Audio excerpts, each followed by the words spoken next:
अगर आप मैप में देखें तो आपको सऊदी अरेबिया के डेजर्ट के अंदर बहुत सारे ग्रीन सर्कल्स बने हुए दिखाई देंगे। ये ग्रीन सर्कल्स इस वक्त हजारों की तादाद में मौजूद हैं। इन सर्कल्स को क्यों बनाया गया और क्या ऐसा करने से डेजर्ट्स को ग्रीन लैंड में कन्वर्ट किया जा सकता है, आइए जानते हैं इस वीडियो में। डेजर्ट्स दो तरह के होते हैं, कोल्ड डेजर्ट्स और ड्राई डेजर्ट्स। इस वीडियो में हम ड्राई डेजर्ट्स के बारे में बात करेंगे। डेजर्ट एक लैटिन वर्ड है जिसका मतलब है ऐसी जगह जिसे कोई छोड़ गया हो। दुनिया में मौजूद किसी भी जमीन को हरा भरा रखने के लिए हर साल 50 से 100 सेंटीमीटर बारिश की जरूरत होती है। ऐसी जमीन जहां हर साल 25 सेंटीमीटर से कम बारिश हो उसे डेजर्ट का नाम दे दिया जाता है। डेजर्ट्स में बारिश बहुत कम होती है, इसलिए यहाँ पर किसी किस्म की इरिगेशन नहीं की जा सकती। इसके अलावा यहाँ टेम्परेचर ज्यादा होने की वजह से जला देने वाली गर्मी पड़ती है। यही वजह है कि यहाँ कोई इंसान रहना पसंद नहीं करता। इस वक्त दुनिया में 8 बड़े डेजर्ट्स मौजूद हैं जिन्हें आप देख सकते हैं। इनमें से हर डेजर्ट अपनी यूनिक पहचान रखता है और हर किसी की अपनी खासियत है। जैसा कि अटाकमा डेजर्ट, ये डेजर्ट दुनिया का सबसे सूखा डेजर्ट है।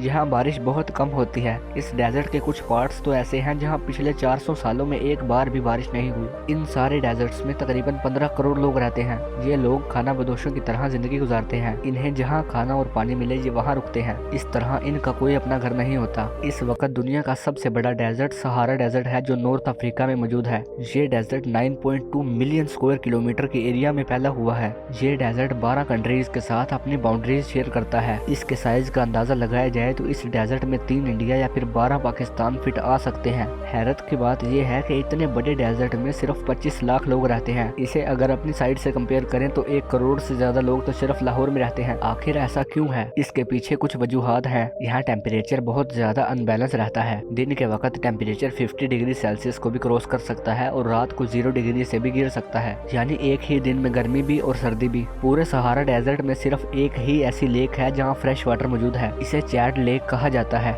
इतने डिफिकल्ट हालात में जिंदगी गुजारना बहुत मुश्किल होता है। यही वजह है कि यहाँ पर बहुत कम लोग रहते हैं। डेजर्ट्स में प्रॉब्लम जरूर है, लेकिन असल प्रॉब्लम इनकी बाउंड्रीज है। बात यह है ना कि डेजर्ट्स हमेशा अपनी बाउंड्रीज को एक्सपैंड करते रहते हैं, यानी अपने आसपास की जमीन को डेजर्ट में कन्वर्ट करते रहते हैं। इस प्रोसेस को डेजर्टिफिकेशन कहा जाता है। डेजर्टिफिकेशन बेसिकली दो तरह से होती है। डेजर्ट्स में चलने वाली तेज हवाएं रेत को अपने साथ उड़ा कर ले जाती हैं और अपनी बाउंड्रीज पर लाकर फेंक देती हैं। इस तरह डेजर्ट की बाउंड्रीज के आसपास मौजूद लैंड एरिया अपने ऊपर पड़े सैंड पार्टिकल्स की वजह से डेजर्ट में कन्वर्ट हो जाता है। डेजर्ट्स में मौजूद टेम्परेचर काफी ज्यादा होता है, इसलिए वहाँ पर मौजूद ज्यादातर वाटर एवेपोरेट हो जाता है। इसीलिए वहाँ पर मौजूद ट्रीज को वाटर की सप्लाई अच्छे से नहीं हो पाती। पानी न मिलने की वजह से उस एरिया में मौजूद ट्रीज और प्लांट्स मर जाते हैं और ग्रीन लैंड डेजर्ट में कन्वर्ट हो जाता है। डेजर्टिफिकेशन की वजह से पिछले 100 सालों में सहारा डेजर्ट के साइज में 10% का इजाफा देखा गया है। पूरा भी ये डेजर्ट और भी तेजी से फैल रहा है। ये प्रॉब्लम हर गुजरते साल बढ़ती ही जा रही है। एक एस्टिमेट के मुताबिक अगर डेजर्टिफिकेशन का प्रोसेस इसी तरह चलता रहा तो आने वाले 4000 सालों में पूरी जमीन डेजर्ट में तब्दील हो जाएगी।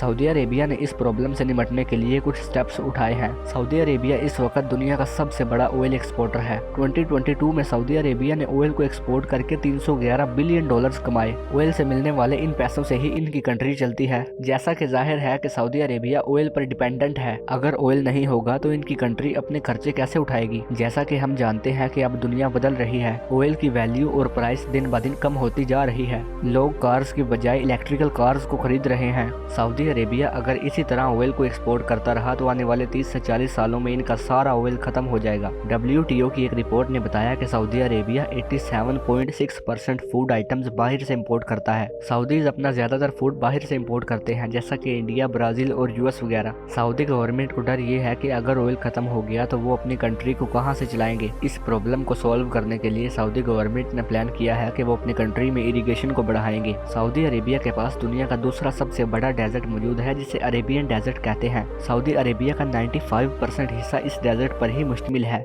इन डेजर्टेड लैंड्स पर नॉर्मल तरीकों से तो इरिगेशन नहीं की जा सकती, इसलिए इरिगेशन के लिए एक मॉडर्न मेथड का यूज किया जाएगा। इसे सेंटर पिवोट इरिगेशन सिस्टम कहा जाता है। इस सिस्टम में क्रॉप्स को एक लंबे पाइप के जरिए पानी दिया जाता है जो सेंटर से रोटेट करता है। देखने में ये एक सर्कल नुमा खेत मालूम होता है। हर सर्कल 1 किलोमीटर के डायमीटर में फैला हुआ है। इस इरिगेशन सिस्टम की खास बात यह है कि इसमें फसल को उतना पानी दिया जाता है जितनी उसे जरूरत हो। ऐसा करने से वाटर यूसेज बहुत कम हो जाती है। इसके अलावा ये सारा प्रोसेस ऑटोमेटेड होता है, यानी इसमें किसी किस्म की लेबर की जरूरत नहीं पड़ती। देखा जाए तो ये इरिगेशन सिस्टम काफी फायदेमंद मालूम होता है। सऊदी अरेबिया ने अपने डेजर्ट में ऐसे ग्रीन सर्कल्स लगाने का फैसला किया। इस प्रोजेक्ट को ग्रीन सर्कल प्रोजेक्ट का नाम दिया गया। 2015 में इन ग्रीन सर्कल्स की तादाद चंद हजार के करीब थी, लेकिन अब की बात करें तो ये सर्कल्स हजारों की तादाद में सऊदी अरेबिया के डेजर्ट में फैले हुए हैं। ये सर्कल्स 80 लाख एकड़ जमीन पर फैले हुए हैं। इन्हें गूगल मैप्स के जरिए बड़ी ही आसानी के साथ देखा जा सकता है। सऊदी गवर्नमेंट चाहती है कि वो अपनी कंट्री को एक एग्रीकल्चरल स्टेट बनाए, ताकि खाने पीने के लिए उन्हें किसी दूसरी कंट्री पर डिपेंड न करना पड़े। अगर देखा जाए तो इन ग्रीन सर्कल्स ने सऊदी अरेबिया को बहुत फायदा दिया। पहले सऊदी अरेबिया गंदम को इम्पोर्ट किया करता था, लेकिन इन ग्रीन सर्कल्स की वजह से अब सऊदी अरेबिया को गंदम को इम्पोर्ट करने की जरूरत नहीं पड़ती। इसलिए सऊदी गवर्नमेंट का प्लान है कि वो इन सर्कल्स की तादाद में और इजाफा करेंगे। उन्होंने प्लान किया है कि वो 2050 तक फूड इम्पोर्ट्स को 87% से 50% पर ले आएंगे। ये करना देखने में तो आसान लगता है, लेकिन ऐसा करना बिल्कुल भी आसान नहीं है। बात ये है ना कि सऊदी अरब के इस सिस्टम में दो बड़ी प्रॉब्लम्स हैं जो इस सारे एग्रीकल्चरल सिस्टम को बर्बाद कर सकती हैं। पहली प्रॉब्लम ये है कि ये इरिगेशन सिस्टम डेजर्ट के नीचे मौजूद ग्राउंड वाटर पर चलता है। ये ग्राउंड वाटर डेजर्ट के 1000 मीटर नीचे मौजूद है, जिसे इलेक्ट्रिकल पंप्स के जरिए ऊपर लाया जाता है। प्रॉब्लम की बात यह है कि डेजर्ट के नीचे मौजूद ग्राउंड वाटर बहुत ही लिमिटेड अमाउंट में मौजूद है और इसे बढ़ाया भी नहीं जा सकता। इसका मतलब ये है कि एक वक्त के बाद तो ग्राउंड वाटर भी खत्म हो जाएगा। उसके बाद इन हजारों ग्रीन सर्कल्स का आखिर क्या होगा? इस प्रॉब्लम को हल करने के लिए सऊदी गवर्नमेंट अपनी कंट्री में डिसैलिनेशन प्लांट्स लगवा रही है। डिसैलिनेशन प्लांट्स सी वाटर से नमक को निकाल कर उसे इस्तेमाल के काबिल बनाते हैं। इस वक्त भी सऊदी अरेबिया के पास दुनिया में सबसे ज्यादा डिसैलिनेशन प्लांट्स मौजूद हैं। सऊदी गवर्नमेंट का प्लान है कि वो डिसैलिनेशन के जरिए सी वाटर को अपने एग्रीकल्चरल कामों में यूज करेंगे। दूसरी प्रॉब्लम ये है कि ये सारा सिस्टम ऑटोमेटेड है, यानी बिजली पर चलता है। बिजली की प्राइस बढ़ने से फूड की प्राइस में भी इजाफा होगा। अगर चीजें इतनी महंगी होंगी तो इन्हें खरीदेगा कौन? इस प्रॉब्लम के हल के लिए सऊदी गवर्नमेंट सोलर और विंड पावर की तरफ जा रही है। इन दोनों मेथड्स के इस्तेमाल से सस्ती बिजली पैदा होगी और आखिर में जो प्रोडक्ट्स यहाँ से निकलेंगे वो भी काफी सस्ते होंगे। इन ग्रीन सर्कल्स ने सऊदी अरेबिया की तो प्रॉब्लम सॉल्व कर दी, लेकिन क्या इस मेथड से हम डेजर्टिफिकेशन को रोक सकते हैं या इस पर काबू पा सकते हैं? बात यह है ना कि इस वक्त जमीन का 24% लैंड एरिया ड्राई डेजर्टिफिकेशन का शिकार है और ये नंबर हर साल बढ़ता ही जा रहा है। यूएन की एक रिपोर्ट ने बताया कि हर साल नीदरलैंड के साइज के बराबर लैंड एरिया डेजर्टिफिकेशन का शिकार हो रहा है।